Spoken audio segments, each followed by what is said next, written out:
오늘 이 본문 말씀은 사무엘하 7장에서 말씀입니다. 사무엘하 7장에서는 다윗 왕궁은 안정화된 국가의 모습을 보입니다. 이스라엘은 튼튼해졌고 정치, 사회적으로 안정화되었습니다. 본문 1절, 여호와께서 주위의 모든 원수를 무찌르사 왕으로 궁에 평안히 살게 하신 때에서 보듯이 하나님은 주변 국가들 속에서 이스라엘을 지켜주고 입지를 튼튼히 만들어 주셨습니다. 주변의 원수를 무찌르고 평안히 살게 하셨습니다. 이 시기에, 이 평안의 시기에 다윗은 하나님의 성전을 지어야겠다고 생각합니다. 시편 132편 1절부터 5절 말씀입니다. 시편 132편 1절에서 5절 말씀을 제가 봉독하여 드리겠습니다. 여호와여, 다윗을 위하여 그의 모든 겸손을 기억하소서. 그가 여호와께 맹세하며 야곱의 전능자에게 서원하기를 내가 내 장막집에 들어가지 아니하며 내 침상에 오르지 아니하고 내 눈으로 잠들게 하지 아니하며 내 눈꺼풀로 졸게 하지 아니하기를 여호와의 처소 곧 야곱의 전능자의 성막을 발견하기까지 하리라 하였나이다 라고 찬양합니다. 다윗은 하나님의 전을 짓기 전에는 집에도 들어가지 않고 침상에도 오르지 않고 잠들지도 않겠다고 맹세하며 서원합니다. 다윗은 성전 건축에 열심히 있었고 또한 간절했습니다. 그는 건축을 희망하며 선지자 나단에게 자신의 건축 의지를 피력합니다. 그는 평화의 시기를 이용하여 하나님의 성전을 지으려 했습니다. 이를 들은 나단 선지자 역시 그의 계획이 옳다고 생각했고 하나님께 묻기도 전에 찬성하여 왕의 뜻대로 바로 행하소서라고 말합니다.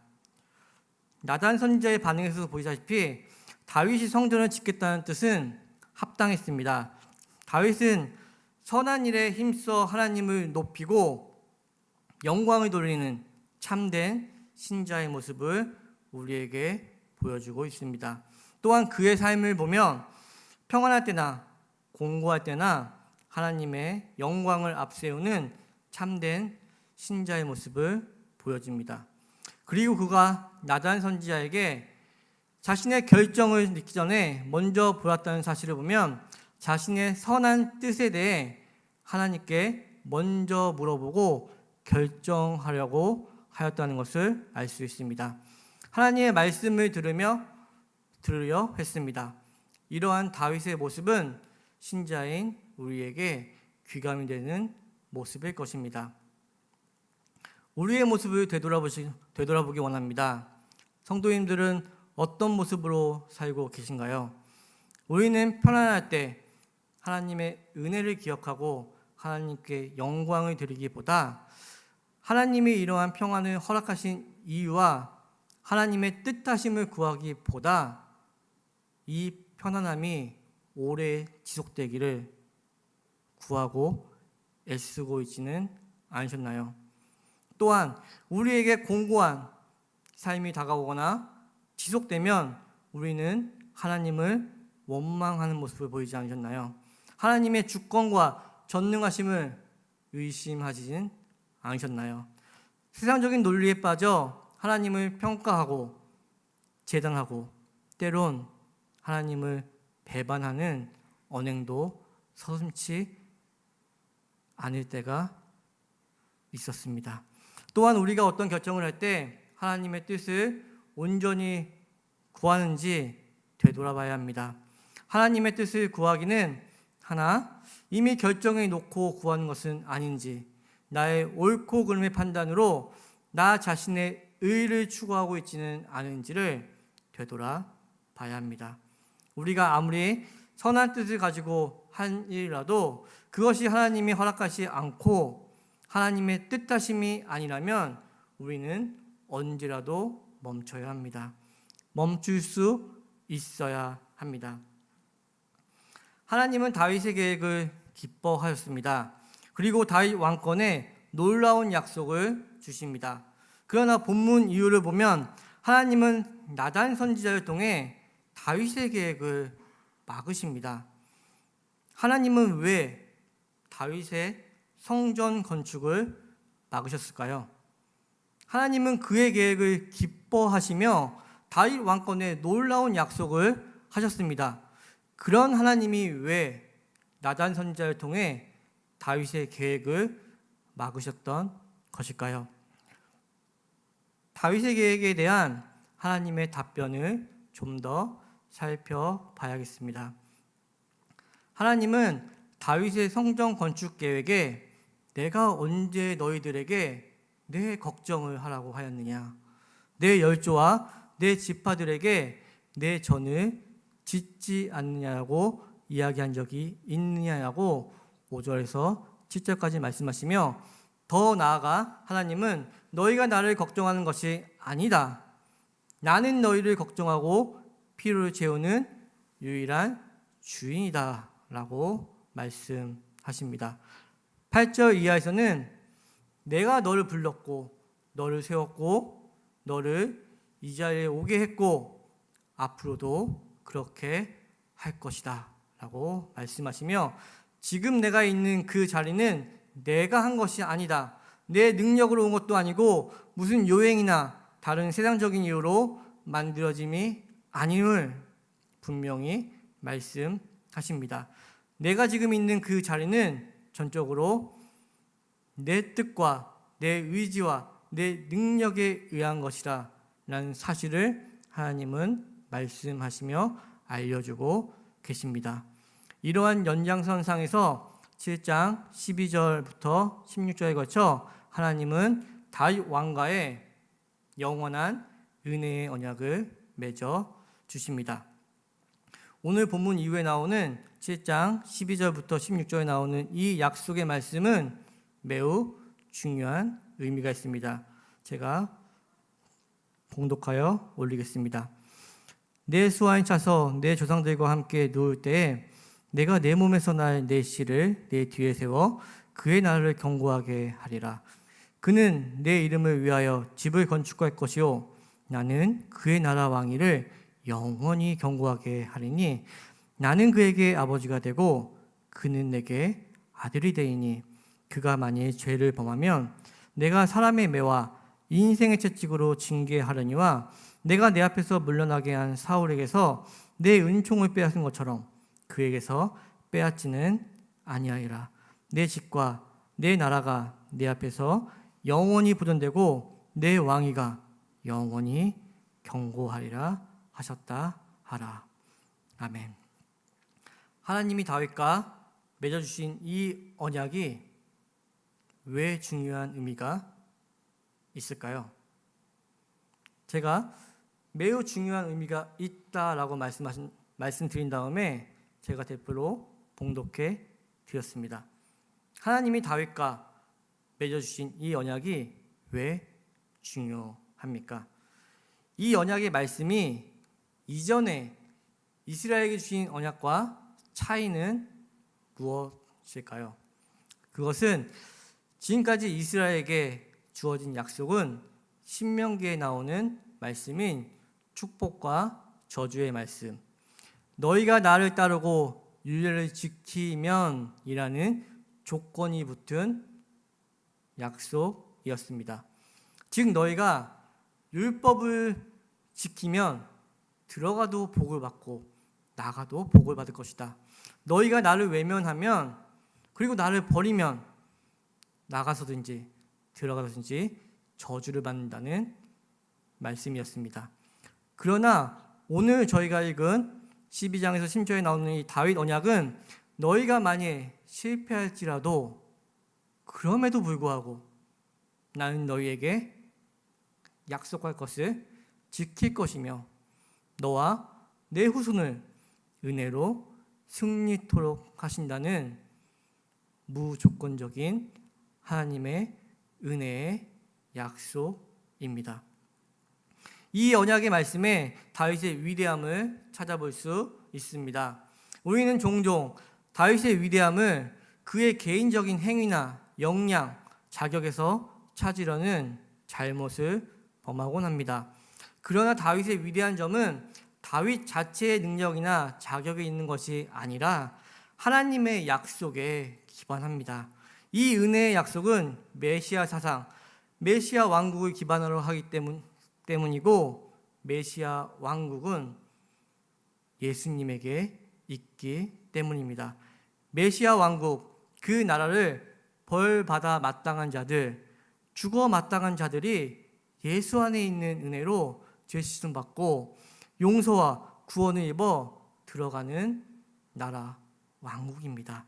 즉 그 나라는 조건과 보상, 징벌로서의 나라가 아니라 은혜의 나라입니다.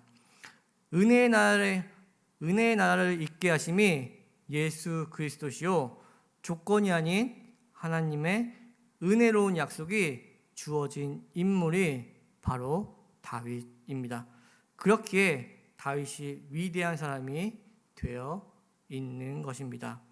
물론 하나님이 우리에게 요구하시는 조건적인 부분도 신앙의 질서이자 요소입니다.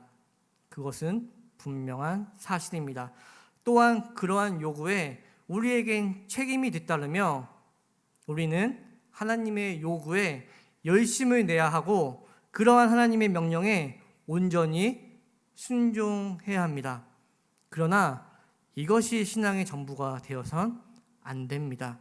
하나님의 요구에 열심을 내며 명령에 순종함과 동시에 다윗 언약이 말하는 하나님의 무조건적인 은혜의 약속들이 우리에게 이미 허락되었음을 기억해야 합니다. 이것은 신앙의 신비이며 모든 신자에게 허락된 축복입니다. 우리가 분명히 알아야 할 것은 이 두 가지, 조건적인 요구나 무조건적인 은혜의 약속, 이 두 가지 모두 하나님이 우리를 위해 준비하신 복된 일이라는 것입니다. 그렇기에 우리는 우리의 삶 속에서 하나님의 약속을 신뢰하며 힘을 다해 열심을 내야 하고 낼 수 있습니다. 또한 보이는 현실에 낙심하거나 포기하지 말아야 합니다. 그것은 우리에게 허락된 모든 순간이 하나님의 은혜의 순간이기 때문에 우리는 낙심하거나 포기할 수 없다는 의미입니다. 성경은 이것을 오늘 우리에게 말씀하고 있습니다. 이 다음으로 하나님은 성전을 계획하고 있던 다윗에게 성전 건축을 허락하지 않으므로 바른 신앙을 세워주려 하십니다. 믿음이라는 것은, 하나님을 섬긴다는 것은 하나님과 우리 사이에 주고받는 기브앤테이크식의 인과관계가 성립되는 것이 아닙니다. 하나님은 우리의 모든 것입니다. 이러한 고백이 우리에게 흘러 넘쳐야 합니다. 하나님은 우리의 생명이시요, 생명의 근원이시요, 우리를 통해 뜻하신 영광과 목적을 계획하고 이루시는 유일한 분이십니다. 즉 성경이 이야기하는 것은 하나님이 주도권을 가지고 있으며 하나님이 목적을 가지고 계심으로 모든 것이 하나님의 능력과 진실함과 자비로우심과 은혜로서 이루어진다는 것입니다. 이 복된 내용들이 성전을 짓겠다는 구조 속에 담겨 있습니다. 하나님은 어느 한정된 공간에 가둘 수 있는 분이 아니십니다. 그러나 성전을 짓고 언약궤를 거기에 두면 하나님이 성전이나 지성소라는 한정된 장소에만 머물러 있는 분으로 오해받을 수 있습니다.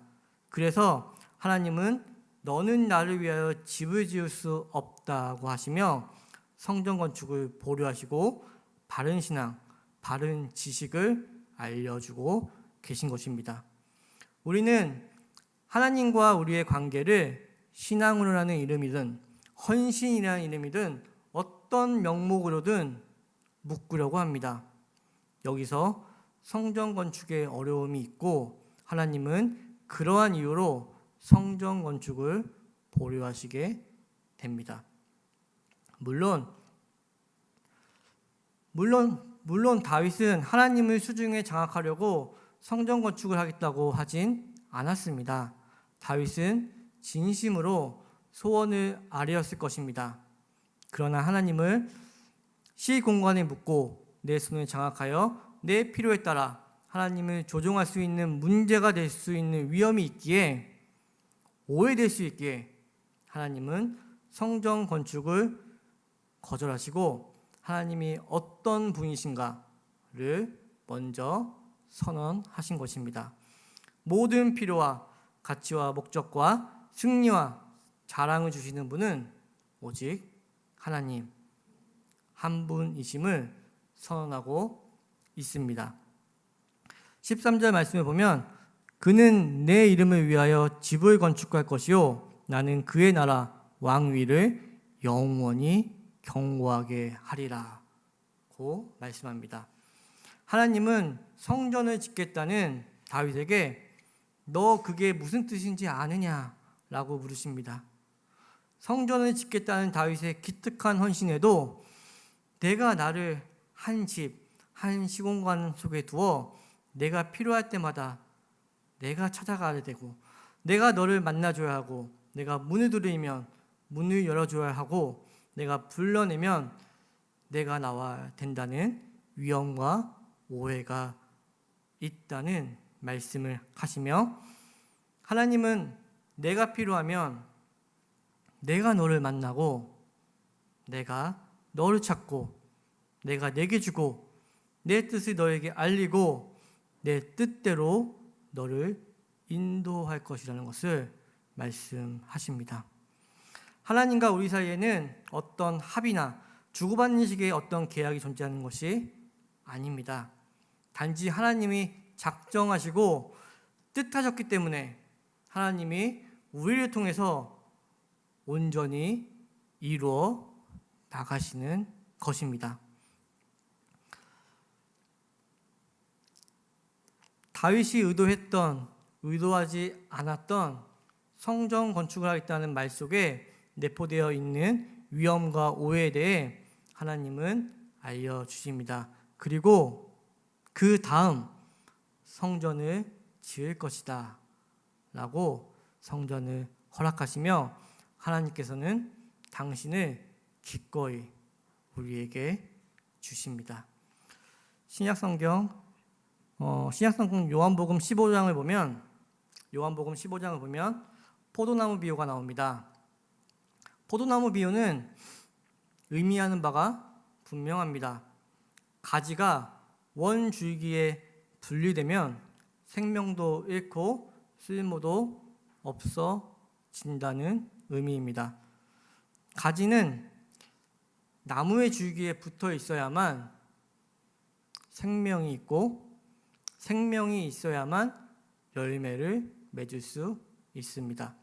그러나 포도나무의 비유는 가지는 전체 생명의 일부, 한 번 더 말씀드리겠습니다. 나뭇가지는 전체 생명의 일부라는 중요한 의미를 내포하고 있습니다. 즉 예수님과 우리는 하나를 이루는 연합체라는 뜻입니다. 예수 그리스도를 우리에게 주셨다라고 성경은 말합니다. 성부 하나님께서는 우리를 위하여 예수 그리스도를 주셨습니다. 그분은 우리의 생명이시요 구원자이십니다. 우리는 머리 대신 예수 그리스도의 부름받은 몸입니다. 그분은 교회의 머리 되시고 교회의 머리로서 만물을 충만케 하십니다. 모든 성도는 예수 그리스도와 묶여 있습니다. 묶여 있어야만 합니다. 머리와 몸은 유기적 연합체로서 분리될 수 없습니다. 머리에서 일하는 일은 몸에서도 일어나야 하며 머리와 몸은 동일한 경험을 하며 동일한 현실이 되어야 합니다. 그 둘은 나눌 수 없는 연합체이기 때문입니다. 하나님이 예수님을 우리에게 주셨다는 것은 이러한 연합체로서의 의미입니다. 요한복음 15장 11절을 보면 15장 11절입니다. 내가 이것을 너희에게 이름은 내 기쁨이 너희 안에 있어 너희 기쁨을 충만하게 하려 함이라고 말씀하십니다. 예수님과 우리의 연합은 이것 때문에 있다라고 말하고 있습니다. 그게 무엇인가요? 기쁨입니다.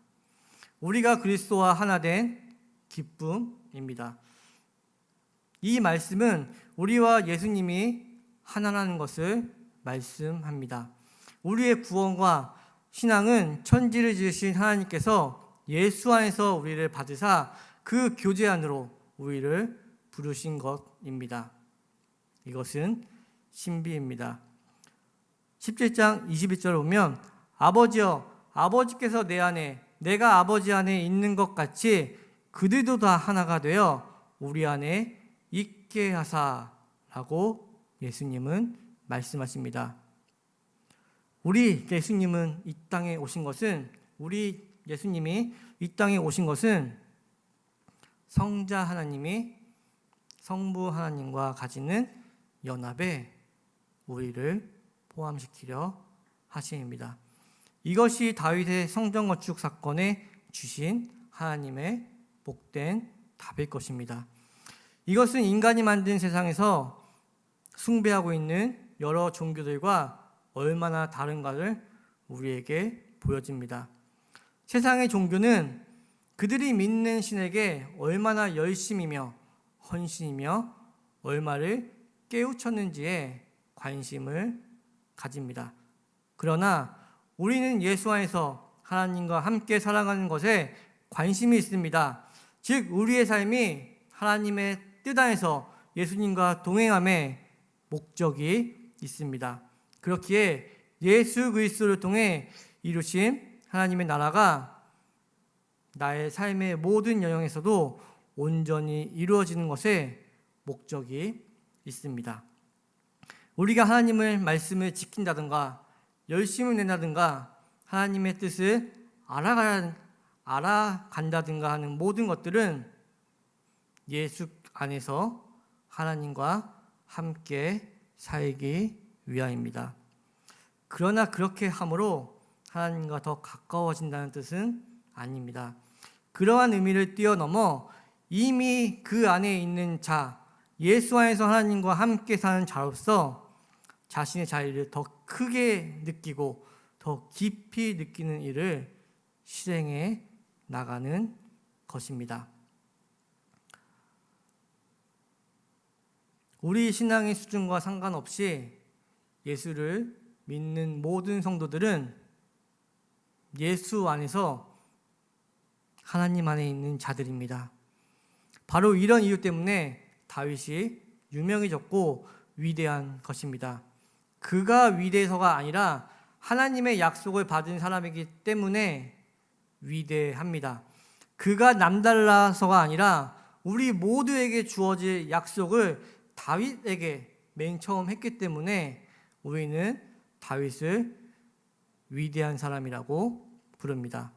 그의 위대함은 우리와 똑같다는 데 있습니다. 그와 우리는 예수 안에서 하나님의 사랑을 소유하고 있는 자들이기 때문입니다. 성도 여러분들이 여러분들의 신앙을 점검하여서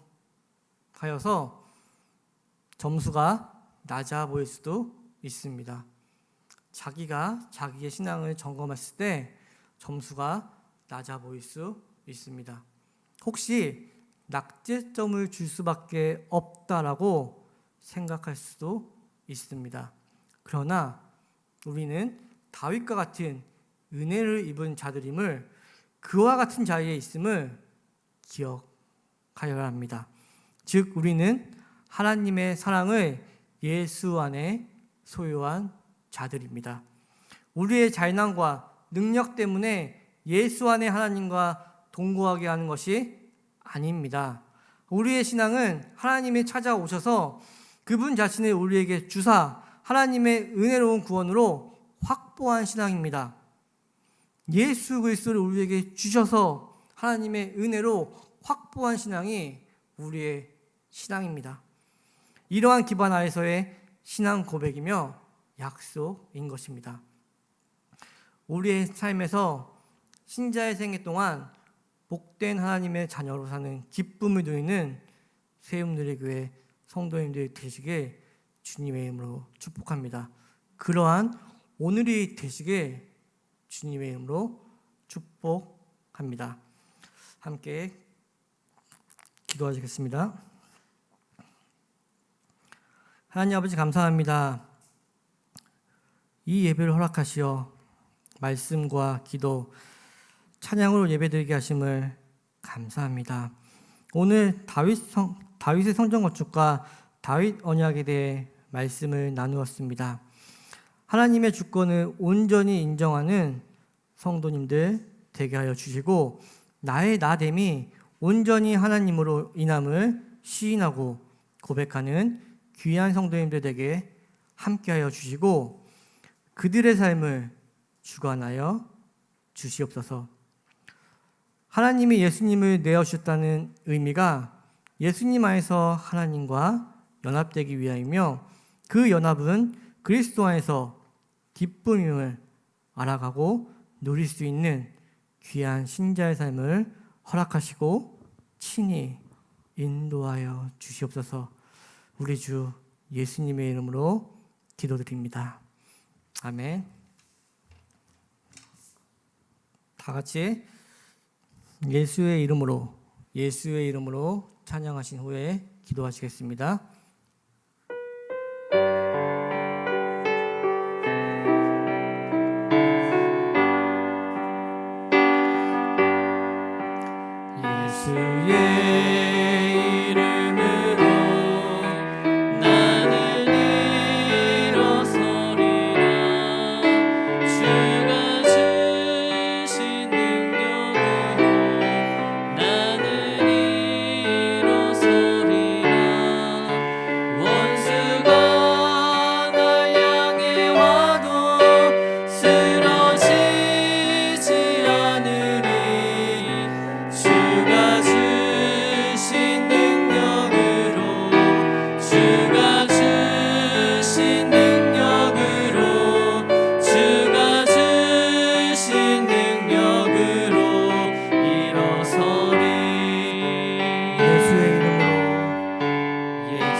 우리 시간 묵상으로 기도하실 텐데 각자의 처소에서 묵상으로 기도하실 텐데 나의 능력, 나의 나됨이 어디서 나오는지 묵상해 보았으면 좋겠습니다. 정말 이 찬양의 고백처럼 예수의 이름으로 나의 나됨이, 나의 능력이 나오는지 점검해 보는 시간 되게 하여 달라고 기도하였으면 좋겠습니다. 오늘 말씀을 통해, 다윗의 성전 건축을 통해, 다윗 언약을 통해 하나님이 말씀하신 것이 무엇인지 깨닫게 해달라고 기도하시기 바랍니다. 온전한 신자의 모습이 될 수 있도록 되게 해달라고 기도하는 시간 가지겠습니다. 다 같이 묵상으로 기도하시겠습니다.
예수님의 이름 받들어 기도드립니다. 아멘. 다 같이 주님이 가르쳐주신 기도, 주기도문 하심으로 예배를 마치겠습니다. 하늘에 계신 우리 아버지여, 이름이 거룩히 여김을 받으시오며 나라가 임하시오며 뜻이 하늘에서 이루어진 것 같이 땅에서도 이루어지이다. 오늘 우리에게 이러한 양식을 주시옵고 우리가 우리에게 죄 지은 자를 사하여 준 것 같이 우리 죄를 사하여 주시옵고 우리를 시험에 들게 하지 마옵시고 다만 악에서 구하옵소서. 나라와 권세와 영광이 아버지께 영원히 있사옵나이다. 아멘.